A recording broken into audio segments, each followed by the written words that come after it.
안녕하십니까. 숙박업 중개 진심인 만석군TV 김선장입니다. 반갑습니다. 요즘 서울에서 숙박업 강의를 들으시는 분들이 저한테 전화가 간혹 옵니다. 정말 한숨이 나올 정도로 아무것도 모르는 소리만 하고 있는데요.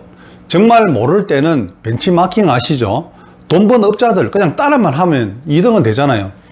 차라리 돈 막 500만원씩 주지 마시고 그냥 야놀자 보고 디스코만 보세요. 오늘 강의 들으시고 제발 그냥 따라만 한번 해보세요. 오늘은 야놀자 앱, 디스코, 카카오 맵을 간단하게 활용해서 실제로 매매가 이루어진 모텔을 분석하면서 공부를 한번 해보겠습니다. 이미 매매가 끝난 모텔을 굳이 분석하는 이유는 이 과정 속에서 여러분들이 배울 수 있는 내용이 굉장히 많기 때문입니다. 부동산이든 모텔이든 분석하고 공부하는 과정은 솔직히 지루하죠. 지도를 보고 자료를 하나씩 확인하는 작업은 누구에나 쉽지는 않습니다.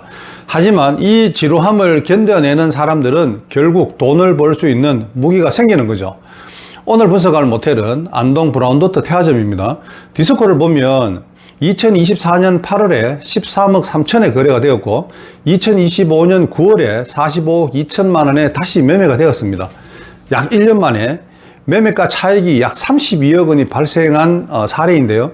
다음으로는 카카오맵을 통해서 리모델링 이전 건물과 현재 건물을 비교해 보겠습니다. 사진을 보시면 외관이 어떻게 달라졌는지 대략적으로 감이 오실 겁니다. 그 다음은 건축물 대장을 확인합니다. 건축물 대장을 보면 2층과 3층에 있던 근린생활시설과 다가구를 숙박시설로 용도 변경한 기록이 있습니다. 인테리어의 인허가 비용과 인테리어 기간이 늘어날 수밖에 없었겠죠. 인테리어 기간이 늘어나면 대출 이자가 계속 발생하는데요. 비용이 더 발생한다고 해도 용도 변경을 통해서 객실 수를 더 늘릴 수 있다면 매출이 훨씬 더 늘어날 것이고 이 부분이 나중에 재매도 시 차익을 올릴 수 있는 방법입니다. 리모델링에 대해서 말씀을 드리면 누가 하느냐에 따라 가격도 다르고 완성도도 크게 달라집니다. 어떤 업체는 객실당 가격으로 공사비를 받고 어떤 업체는 연면적 기준으로 공사비를 계산하는 데도 있습니다. 제가 보기에는 안동 브라운도트 태화점은 객실당 4천만 원 이상 리모델링 비용이 들어갔을 것 같고요. 그 이유는 인테리어 완성도가 높고 외관과 실내에 내구성이 좋은 자재가 사용되었고 공사를 맡은 업체가 요즘 업계에서 상당히 핫한 곳으로 알려져 있기 때문입니다. 여기까지 보면 매입 가격은 이미 답이 나왔고 대략적인 인테리어 비용이 제가 생각할 때는 약 한 17억에서 19억 사이 정도일 거라고 저는 생각을 하고 있습니다. 그런데 모텔은 인테리어가 잘 돼 있다고 장사 잘 되는 것은 아닙니다. 그래서 가장 중요한 것은 매출인데요. 매매 당시 안동 브라운도트 태화점은 월 매출이 약 한 1억 1천만 원 이상이었습니다. 광역시를 빼고 전국적으로 보면 월 매출이 1억 원이 넘는 호텔들은 보통 매매가가 50억에서 70억 사이에 형성되는 경우가 많습니다. 안동 브라운도트는 45억에 매매가 되었잖아요. 그렇게 보면 매매 가격은 매출에 비해서 상당히 저렴하게 팔렸죠. 업자가 돈을 많이 남겼는데도 어떻게 보면 싸게 팔린 느낌도 있죠.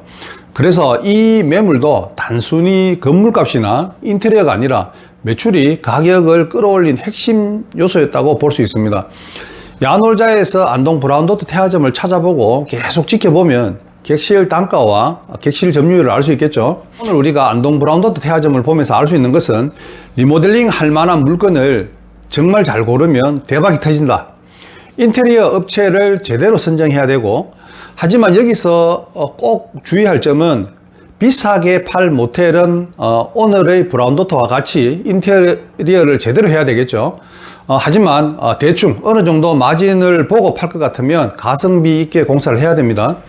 인테리어가 끝나고 나면 어느 정도 매출이 올라갈 것인지 확신이 있어야 됩니다. 그리고 매도 시점을 정하고 매도할 시 어느 정도 가격을 받을 수 있을 것인지 산정을 해서 공사비를 정해야 됩니다. 주의할 점은 오늘 브라운도트가 리모델링 전 13억에 매수를 했잖아요. 이 가격에 이런 물건이 계속 나올 거라고 이런 매물만 찾다 보면 모텔을 죽었다 깨도 못합니다. 이 물건 사신 분은 전국적으로 다니면서 전문적으로 물건을 구하시는 분이고요. 이런 물건이 나오면 당일에 바로 계약을 합니다. 우리들한테는 기회가 없는 거겠죠. 그렇다면 제 얘기를 들으시는 분들도 리모델링 할 만한 돈 될 만한 물건을 구하시든지 아니면 매출이 이렇게 좋은 리모델링 한 모텔을 매수하시든지 두 가지 중 한 가지를 하면 되겠죠. 이런 물건은 잘 안 나옵니다만 제가 가지고 있는 물건들 중에 이런 물건이 몇 개 있습니다. 관심 있으신 분은 전화 주시고요. 다음 시간에도 리모델링으로 대박난 호텔을 샘플로 강의를 해드리겠습니다. 오늘 영상은 여기까지입니다. 구독과 좋아요는 사랑입니다. 감사합니다.